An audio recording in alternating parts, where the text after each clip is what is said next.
Now, our next topic is one that's near and dear to my heart, addressing goals and outcomes. In my opinion, if it's valued, it's measured. How do we ensure alignment from strategy to goals to metrics to outcomes? And our speaker is Joanna Kim Brunetti, Vice President of Regulatory Affairs and General Counsel at Trusaic. Please take it away, Joanna. Thank you so much. Good morning to you all, and thank you for attending this presentation. We will be talking about today, sorry, I'm trying to move the slide here, my apologies.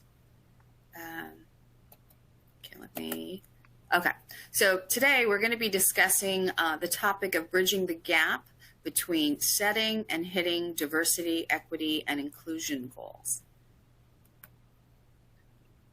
There's me. If you want to know more about me, you can always find information on Trusaic.com.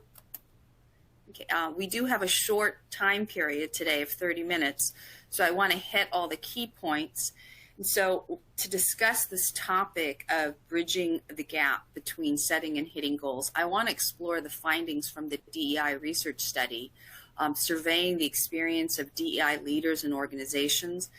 And what's really important about this research study is you can come away from it with key takeaways in terms of setting goals, understanding the importance of measuring them in order to actually reach those goals. So the survey, we'll talk about one in terms of whether or not DEI is a strategic priority for organizations. What are the keys to DEI success among DEI leaders and folks working on DEI for their organization? What are the obstacles? The key points in terms of measuring and tracking DEI metrics, and the relevant use of proactive use of outside experts.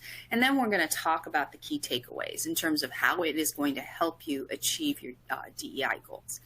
And ordinarily we would have time for questions, but given the sort of limited 30-minute format, we won't take any questions today, but we will answer all questions. We just need to have your email, and we will send you responses to any questions that you might have.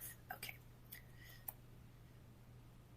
So the DEI research study. This was sponsored by Trusaic and executed in partnership with HBR and SHRM. So why did we conduct it? Well, the survey objectives were to understand the extent to which DEI is a strategic priority in organizations and how successful they were in creating a DEI workplace.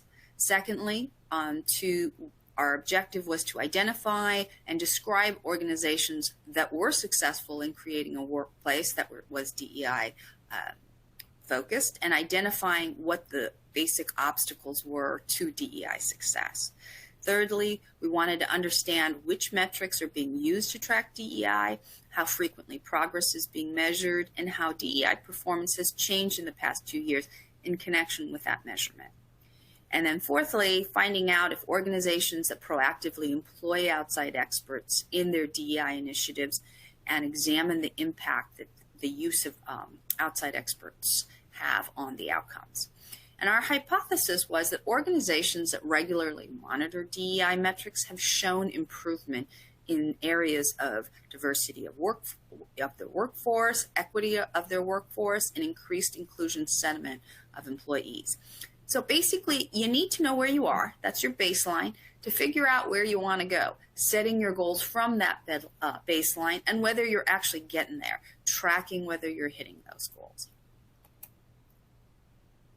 Okay, so our respondent profile was consisting of all in North America, principally in the U.S., and just 93% in the U.S., 7% in Canada. As you can see from that second picture, you'll see that the organizations, the employers consisted of small to very large organizations, a very good distribution. And the folks that were surveyed really were in management, whether middle, senior, or executive management and board members. And the organizations that were surveyed, there were a wide range of industries that really cover the gamut, from government, not-for-profit, education, healthcare, financial, consulting, professional services, manufacturing, technology, retail, construction, utilities, leisure, logistics. I mean, basically, virtually all organizations. So the first question, is DEI a strategic priority? And this is the overall view of these managers and executives of organizations. So what we saw was that 65% of organizations did consider it a high strategic priority. So, a significant number, 2/3. And the fallout of the COVID-19 pandemic, the Me Too and Black Lives Matter social movements, and the Great Resignation phenomena are some of the primary drivers that have led many leaders of organizations to reassess their relationship with their employees, particularly in the DEI space, because the pace of focus on DEI is accelerating now, and it's becoming increasingly clear that it's not enough to simply acknowledge DEI, and to some extent, in the past, where they've appointed just some person in the DEI role or given it lip service. Organizations have increasingly expected their managers to actually do something about it, make progress, and show that they are in fact making progress. So what we found was that, notwithstanding the fact that 65% of organizations consider it a high strategic priority, not even a moderate strategic priority, but a high one. It's basically 2/3, yet only 1/3 were actually very successful in creating a diverse, equitable, and inclusive workplace. So we've kind of lumped these into 3 groups: the very successful one, the somewhat successful one, and the not very. And the leaders were in the very successful category, and the laggards in the not very successful category. And interestingly, even though among the leaders, these are the ones where it was a high strategic priority, almost half of the leaders acknowledged that they are behind where they ought to be. And this, I'm giving you some of the sort of flavor of sort of what the sentiment was amongst folks charged with DEI in their organization. As you can see, amongst the laggards, 65% of them were, they understand that they are not where they ought to be. And interestingly, of the leaders, this is the top third, their DEI efforts, notwithstanding the fact that they feel that, half of them did not feel that they were where they want to be, the fact that they've made it a very important strategic priority, those efforts have paid diverse dividends. So, at the end of the day, DEI success, it doesn't just happen. Just appointing someone isn't enough. It is an ongoing, sustainable commitment that requires executive sponsorship with aligned incentives and the development of an authentic, meaningful DEI plan. So what you see here is, basically the pool that you have of amongst the DEI leaders. You'll see that this is a chart comparing leaders versus laggards in terms of where their efforts have been successful. And you see that, in terms of what kind of improvements they've seen as a direct result of DEI efforts. For example, employee engagement, more than a 2-to-1 ratio in terms of improvement amongst leaders as compared to laggards. In terms of innovation, a 3-to-1. In terms of team diversity, more than a 3-to-1. So you see, just in all the sort of areas of improvement, these DEI leaders' efforts have paid off significantly. Okay. Sorry, I got to get to the next slide. Okay, so what are the key obstacles to success? And what are the key, what do you need to be successful? What's been harmful in terms of reaching success? So we're going to talk about that. And it's important to talk about the survey in terms of, what they found, because what you can sort of cull out from the survey are tools that you will need to actually make a DEI plan work, and what hasn't worked, what's worked. And so it gives you real insight in sort of what kind of parameters you're going to want in your DEI plan. So what kind of elements have been helpful for DEI success? In general, what we found were supportive culture, measuring, and reporting. Those have had the most important impact. And as you can see, supportive culture is the biggest contributor to DEI success. But what's kind of buried in supportive culture is it ends up, it's kind of a catch-all category, where some of the other categories you'll see, if you do DEI training for managers and DEI training of employees, that is part of a supportive culture.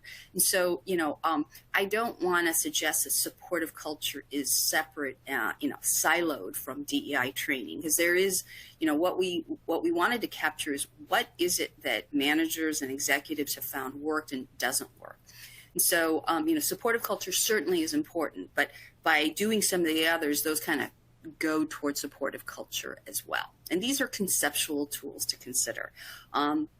Perhaps the only one that isn't so much a conceptual tool is employee resources group.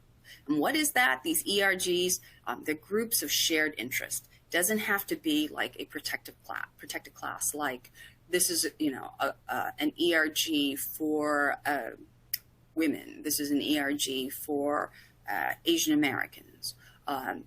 Basically what they are is just a group of shared interests. It could be anything. And it is an organization that's voluntary, that's facilitated by the employer. ERGs have been very helpful in terms of impacting in a positive way DEI.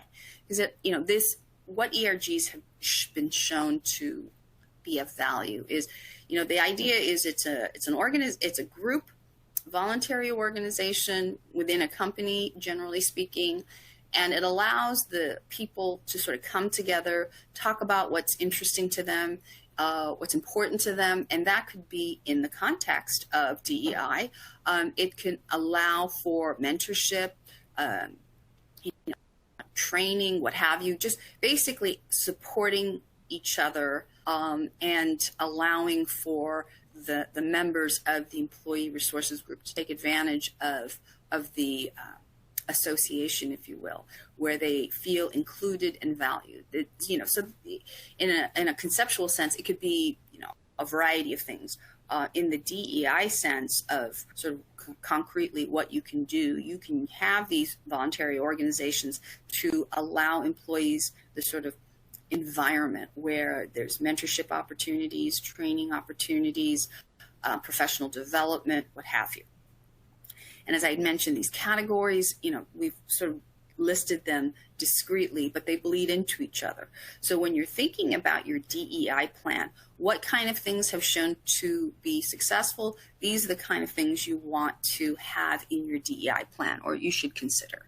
The things that will go towards a supportive culture. DEI metrics sharing with employees, effective DEI reporting mechanisms, DEI measurement solutions, visible executive support. That makes sense. If your executives are visibly showing that they are supportive of the DEI,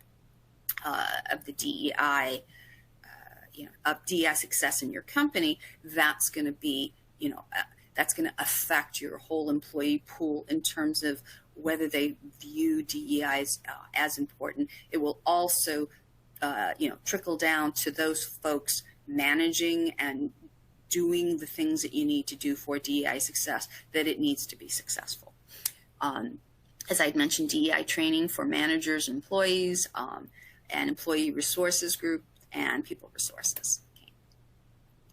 Now, what has actually not helped DEI success? Lack of leadership, diversity, accountability, consistency. Those kind of things have harmed efforts. These are the biggest obstacles. Again, these are really in a conceptual form. We'll talk about more in terms of the sort of more concrete things. But in some respects, it's sort of the flip side of what's successful. Lack of leadership commitment, lack of senior level diversity, sort of not seeing the visual of, having folks in leadership that reflect some part of the population, if you will. Other things that are obvious: failure to act on specific reports where there are DEI incidents and they're not doing anything about it. Lack of accountability for failing in reaching DEI efforts. A lot of organizations, certainly historically, will set out these lofty goals, but they don't have it tied to any, like if you don't reach it, what is the repercussion? Someone assigned to the role, what are the incentives or disincentives for not meeting those goals? Lack of diversity in the talent supply chain. A lot of organizations don't pay attention to what's going on in terms of their suppliers. They only look at their own employee pool.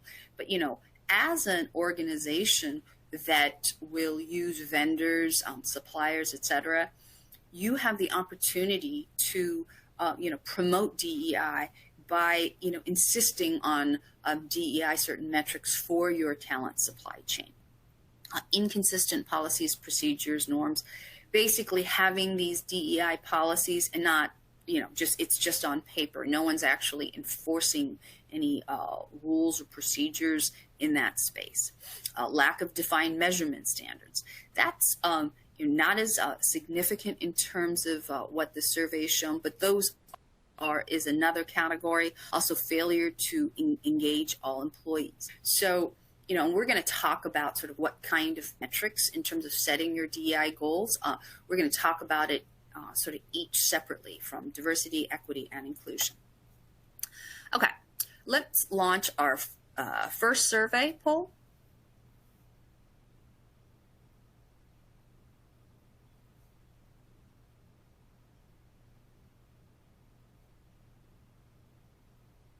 Can we launch our first survey?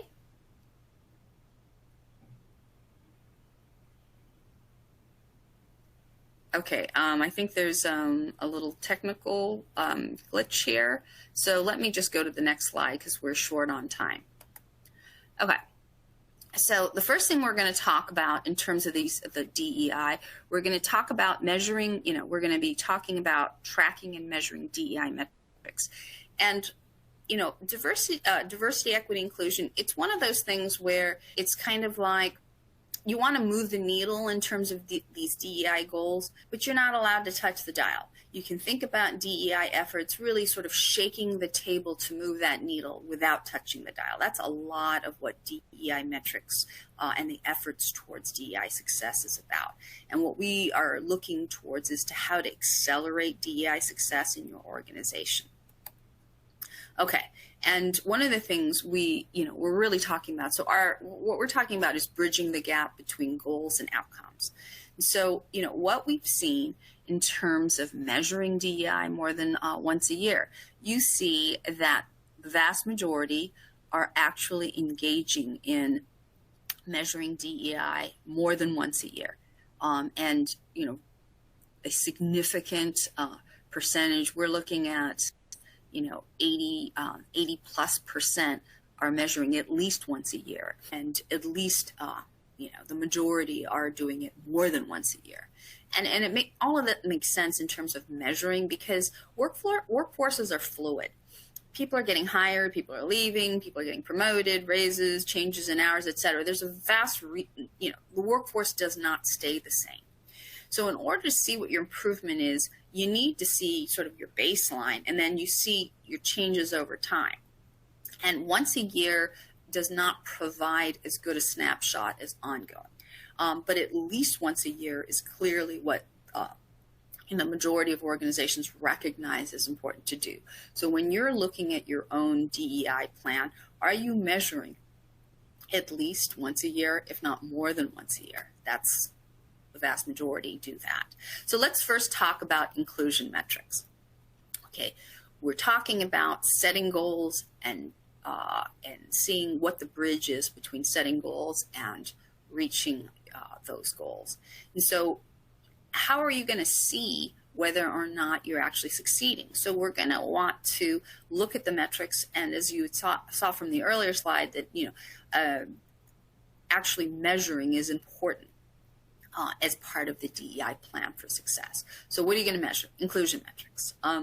Inclusion metrics, it's not some fluffy concept of feeling included or a sense of belonging. I mean, these are perceptions of your employees, which may or may not translate to actual reality of your organization, but it is their perception, and it's important because that translates to real numbers in terms of poor retention, low hiring numbers, et cetera, diversity rates, et cetera. So remember what I was mentioning about supportive culture? I mean, even having a survey communicates that you care about what your employees think and how they perceive you as an organization. Okay, so in terms of what leaders, remember I was talking about the difference between leaders and laggards. Leaders are the top third where they consider DEI important as a strategic priority, and the bottom third were laggards. What you see is 95% of leaders measure inclusion goal progress at least annually. And more than twice as many leaders have seen inclusion sentiment improve in the past 2 years. So these are leaders that will measure inclusion. And what they see is more than twice of the leaders who actually measure it, they've seen improvement. Because, those inclusion surveys, and, there are certain sort of questions that are going to be really important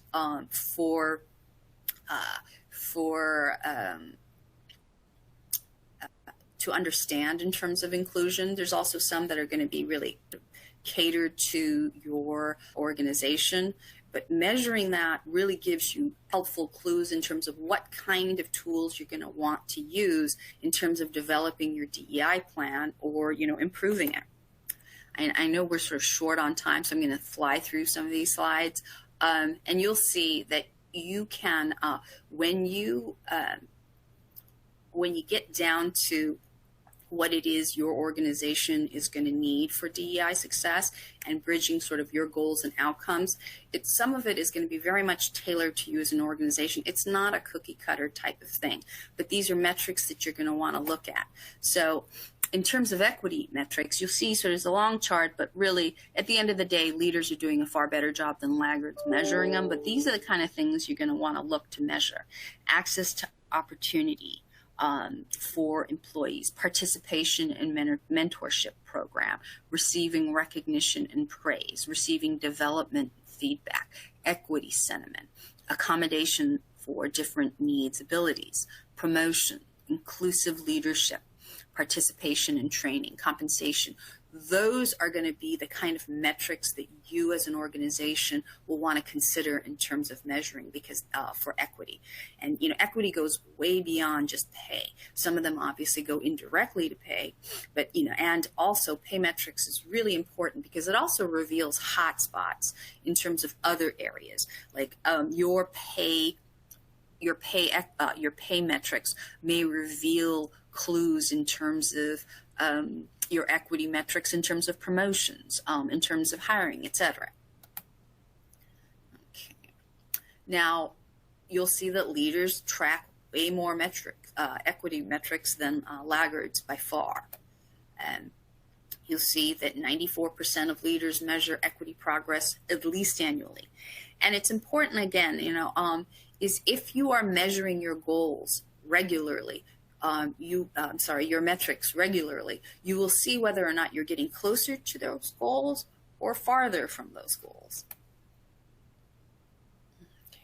And these leaders that do a lot better job in terms of tracking equity metrics, they have seen vast overall improvement in terms of equity. And we in our survey, we just looked at it just for the past 2 years, and you can see that the difference is staggering. Okay, diversity metrics. There are a wide range of diversity metrics that you may want to consider or that you are considering and you may want to improve. And these are the kind of diversity metrics you'll want to consider. Performance ratings, succession planning, development opportunities, compensation, representation across different business units, promotions, representation across job positions, retention, recruitment, candidate sourcing, hiring. Those are the kind of things. Like, diversity isn't just who are all our employees, what class of race, gender are they in.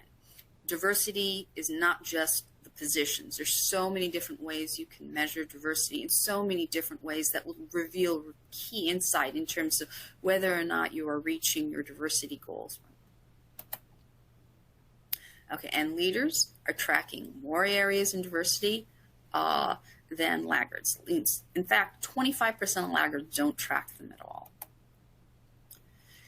And again, leaders are doing, 93% of leaders are measuring diversity progress at least annually. So you see a huge, difference in terms of where the top third views diversity and the bottom third, and sort of, where they're showing their actual efforts. And importantly, the efforts of those leaders have paid off in far better numbers than laggards. Okay, so let me very briefly talk to you about proactive use of outside experts. This is going to be important because a DEI plan can be daunting, and some of the metrics are super challenging. It is not a trivial exercise. Coming up with a good inclusion survey, figuring out what metrics to measure, not just in terms of what would be good, but what does your organization have in terms of capability, in terms of what metrics are available and what data is available. Coming up with a sound statistical pay equity analysis. Those are where outside experts are going to be important.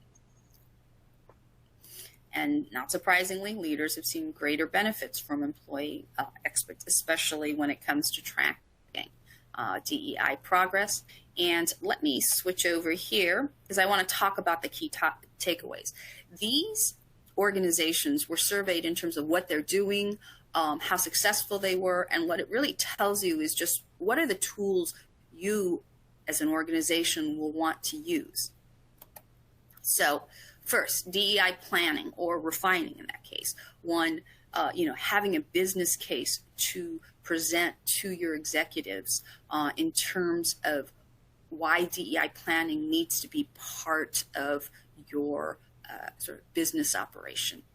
Our survey showed that leaders are more likely to report growth in revenues over the last 2 years. This echoes, for example, a separate study by McKinsey in 2019, where they actually showed that where there is better diversity, it actually is correlated to increased profitability. So this kind of thing is really important to sort of present. If you are an HR person, for example, and you are wanting to make a business case for why DEI planning, there should be resources and folks committed to it.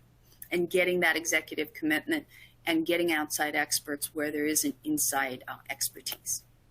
Second key takeaway, the baseline for setting defined goals.